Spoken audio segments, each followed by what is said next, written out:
বৈষম্যের বিরুদ্ধে প্রতিবাদ, অবিচার আর দুঃশাসন রুখে দিয়ে এবং আপামর জনতার চূড়ান্ত বিজয় অর্জনের দিন আজ। রাজধানীর শাহবাগ চত্বর থেকে কোটা সংস্কার আন্দোলনের মাধ্যমে শুরু হয় যে আন্দোলন, তা পরে রূপ নেয় গণ অভ্যুত্থানে।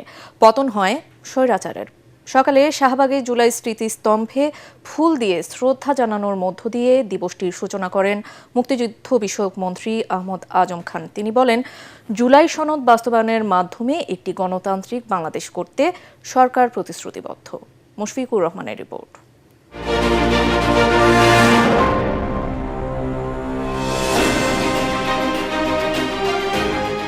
কোটা সংস্কার আন্দোলন দিয়ে শুরু। বৈষম্য, দুঃশাসন আর অপশক্তির বিরুদ্ধে ওরা এমনভাবে রুখে দাঁড়িয়েছিল যাতে কাঁপন ধরে যায় স্বৈরাচারের বুকে। তাসের ঘরের মতো ভেঙে পড়ে স্বেচ্ছাচারীর মসনদ। বৈষম্যহীন নতুন বাংলাদেশের স্বপ্ন বুকে নিয়ে পথ চলার আজ দ্বিতীয় বছর। সকাল থেকে ফুল হাতে জুলাই গণ অভ্যুত্থানের শহীদদের শ্রদ্ধা জানাতে শাহবাগের জুলাই স্মৃতিস্তম্ভে আসেন অনেকেই। ওদের যে দান, ওরা যেভাবে আত্মত্যাগ করেছিল সেটা তো আমাদের ভেতরে চেতনা আছে। যারা আত্মত্যাগ করেছেন তাদের চেতনা বা তাদের চিন্তা ভাবনা, তাদের উদ্দেশ্য আকাঙ্ক্ষা পূরণ হতে সময় লাগবে। জুলাই চেতনা আমরা যারা বাঙালি তাদেরকে অবশ্যই ধারণ করতে হবে। এটাকে আবার 100% ধারণ করতে গিয়ে এটাকে আবার বিপদে না নিয়ে যাওয়া যায়। শ্রদ্ধা জানান মুক্তিযুদ্ধ মন্ত্রী, প্রতিমন্ত্রী সহ সাধারণ মানুষ। আহমেদ আজম খান বলেন, সরকার জুলাই সনদ বাস্তবায়নের মাধ্যমে একটি গণতান্ত্রিক বাংলাদেশ গড়তে প্রতিশ্রুতিবদ্ধ। কেউ যদি মনে করেন যে ওই ফ্যাসিবাদের মতোই আচরণ করে এই দেশটাকে দ্বিধা বিভক্ত করবেন, জনগণ মেনে নেবে না।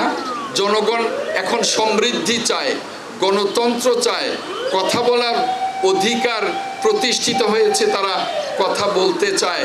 এ সময় মুক্তিযুদ্ধ বিষয়ক প্রতিমন্ত্রী ইশরাক হোসেন বলেন, ক্যাম্পাসে যে অস্থিতিশীল পরিস্থিতি বিরাজ করছে তার পেছনে ফ্যাসিবাদী শক্তির ইন্ধন রয়েছে। যারা এখন দেশকে অস্থিতিশীল করতে চাচ্ছে তাদের সাথে পতিত স্বৈরাচারের কি কোনো ধরনের যোগাযোগের মাধ্যমে তারা একসাথে এই কাজটি করছে কিনা, যদি এই ধরনের কোনো ঘটনা ঘটে থাকে আমরা অবশ্যই সেটিকে মোকাবেলা করে বাংলাদেশকে তার অভিষ্ট লক্ষ্যে পৌঁছানোর জন্য কাজ করে যাব ইনশাআল্লাহ।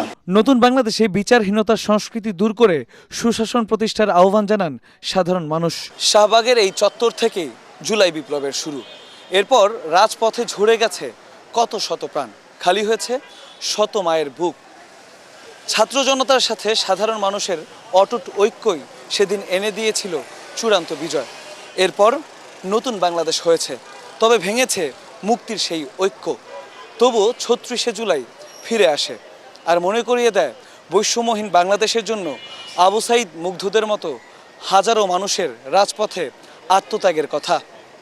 মুশফিকুর রহমান, ATN বাংলা, ঢাকা।